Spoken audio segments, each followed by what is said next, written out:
Olá pessoal, bem-vindo à nossa aula de história. E hoje vamos ver o período de regência no Brasil. O período regencial é, como conhecemos, o período intermediário que existiu entre o primeiro e o segundo reinado. Estendeu-se de 1831 a 1840 e foi iniciado após o imperador Dom Pedro I ter abdicado do trono em favor de seu filho no ano de 1831. Foi encerrado em 1840, o que ficou conhecido como um golpe da maioria, que garantiu a coroação de Dom Pedro II como imperador do Brasil. Contexto histórico. O período regencial resultou diretamente da maneira como terminou o primeiro reinado, época em que o Brasil foi governado por Dom Pedro I. O primeiro reinado ficou marcado pelo autoritarismo do imperador e pelos crescentes confrontos entre brasileiros e portugueses. As tensões e as pressões existentes fizeram o imperador abdicar ao trono brasileiro em abril de 1831. Quando Dom Pedro I abdicou do trono, o sucessor naturalmente era seu filho, Pedro de Alcântara. Mas o príncipe do Brasil possuía apenas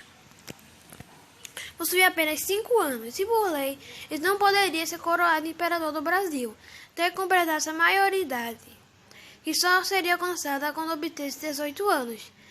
Assim, a saída legal existente e que constava na Constituição de 1824 era de fazer um período de transição em que o país seria governado por regentes.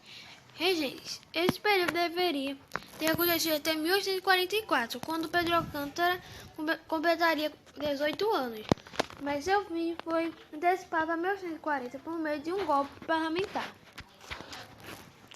Fase do período regencial. O período regencial tem uma duração razoavelmente curta, apenas 9 anos. Depois, de toda forma, ao longo desse período, o Brasil possuiu 4 regências diferentes, as quais podem ser utilizadas como um marco divisório do período regencial. Os 4 períodos foram regência trina provisória, regência trina permanente, regência una de Feijó e regência una de Araújo Lima. Quando iniciado o período regencial, o Brasil foi governado por uma regência trina de caráter provisório. Os eleitos para essa regência foram 3 senadores: Francisco de Lima e Silva, Nicolau Pereira de Campos Vergueiro e José Joaquim Carneiros de Campos. As principais medidas tomadas por essa regência provisória, conforme destacaram as historiadoras Lilia Chua, eu não sei esse nome não, e Heloísa Starling, foram restituir ministros que haviam sido demitidos por Dom Pedro I, convoca uma nova Assembleia Legislativa, com a composição de novas leis, anistiamento de criminosos políticos e afastar do exército estrangeiro tesoureiros. A regência trina provisória teve vida curta, uma vez que a política brasileira estava tumultuada e uma série de distúrbios espalhavam-se pelo país. Assim, em julho de 1831, foi eleita a regência trina permanente, que era composta de José de Costa Carvalho, João Braulo Muniz e Francisco de Lima e Silva. Durante a regência trina permanente, houve 3 acontecimentos de destaque. Um deles foi a criação da Guerra Nacional. Uma forma pública composta por homens eleitos com idade de 21 a 60 anos. Essa força foi criada com o intuito de controlar manifestações e impedir que revoltas acontecessem.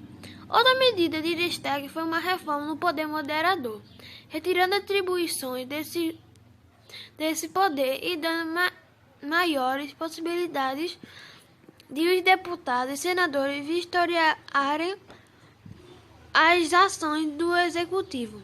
Por fim, o último acontecimento marcante foi o embate político entre José Bonifácio e o padre Feijó, que resultou na saída de José Bonifácio da vida política brasileira.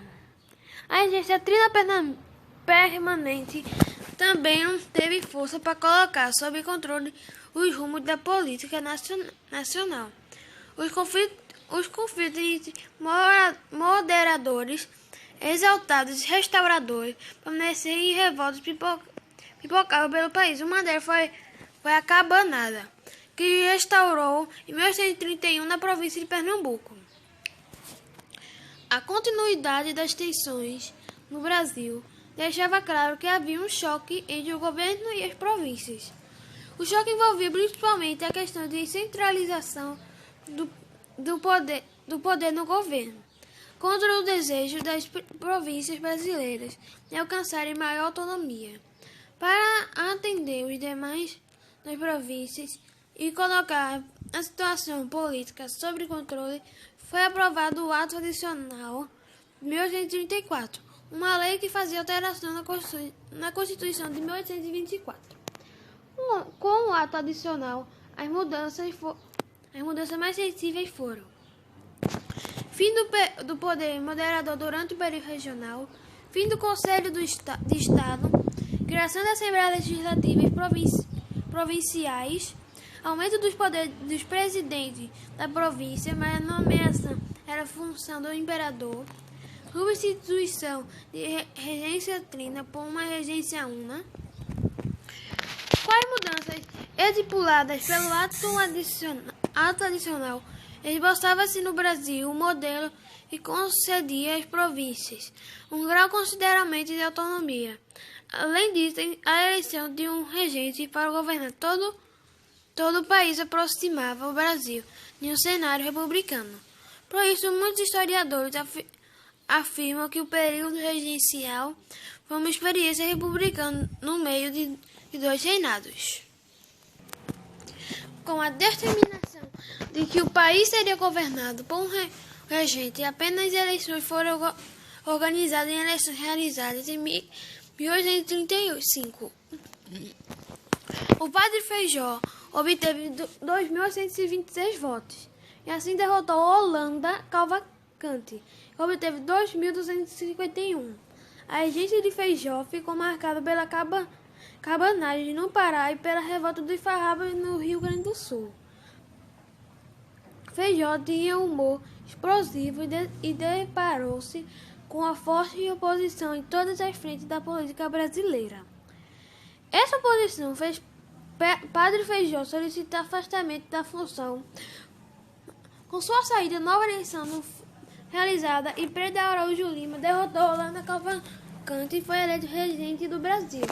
Na regência da Araújo Lima, houve o crescimento dos políticos conservadores, mescla dos liberadores moderados com os restauradores e tentativas do regente de tentar retirar algumas das liberdades que as províncias haviam conquistado com o Ato Adicional de 1834.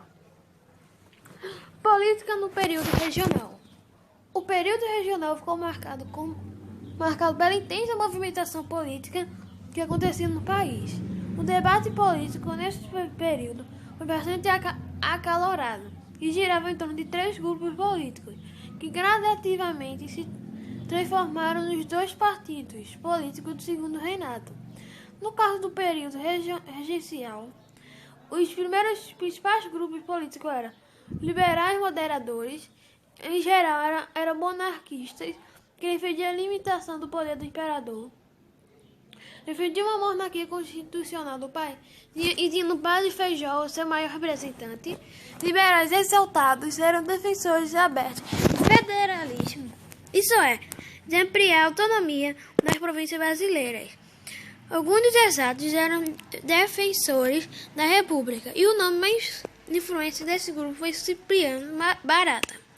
Restauradores eram defensores do retorno de Dom Pedro I autônomo brasileiro, e tinha nós irmãos Andrada. José Bonifácio era um deles, seus maiores expoentes. Ao longo do período regional, esses grupos foram convertendo-se nos dois partidos que centralizaram a política durante o segundo reinado. O Partido Liberal surgiu da mescla dos liberais moderadores, mais exaltados, e o Partido Conservador surgiu da mescla de liberais moderados, os restauradores. Revoltas. A grande marca do período regencial foram as revoltas províncias, que aconteceram em diversos locais do país. Essas revoltas envolviam insatisfações políticas com os rumos que os países tomavam além das disputas políticas locais, insatisfação popular com a pobreza e desigualdade, etc. Ao longo do período regencial, as principais revoltas que aconteceram foram Cabanagem, rebelião que aconteceu no Grão-Pará entre 1835 e 1840, em razão da insatisfação popular com a pobreza e desigualdade por disputas políticas locais. Balaiada, rebelião que aconteceu no Maranhão entre 1838 e 1841, e foi resultado das disputas políticas locais. Sabinada foi uma rebelião de caráter separatista que desejava implantar uma república na Bahia. Aconteceu entre 1837 e 1840. Revolta dos Males foi uma rebelião de escravos que aconteceu em Salvador em 1835. Revolta dos Farrapos foi uma revolta motivada por satisfações da elite local com o governo por questões políticas e econômicas. Estendeu-se de 1835 a 1845. Como terminou o período regencial? O fim do período regencial foi resultado da disputa política de liberais e conservadores. Os liberais, insatisfeitos com a regência de Araújo Lima, o conservador, reagiram defendendo a antecipação da maioridade do príncipe do Brasil, Pedro de Alcântara. Os liberais conseguiram conquistar o apoio da maioria dos deputados e senadores e realizaram o golpe da maioridade em 1840. Com esse golpe, Pedro de Alcântara teve sua maioridade antecipada e tornou-se imperador do Brasil com 14 anos de idade.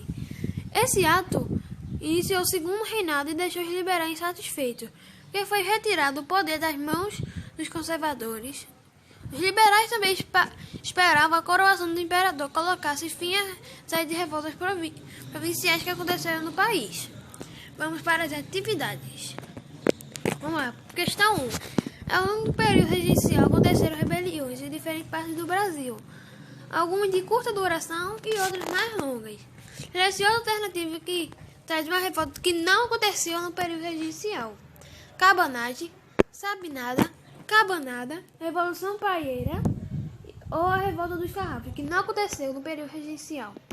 Segundo, responda brevemente por que o período regencial 1831-1840 é considerado um período de transição da história da formação do Estado brasileiro. Obrigado, pessoal. Hoje teríamos visita do professor Humberto, mas só que ele não pode porque hoje ele está numa área sem sinal. E só teremos vídeo meu hoje. Talvez o vídeo de divisão eu vou ter que deixar pro domingo. Eu vou tentar antecipar.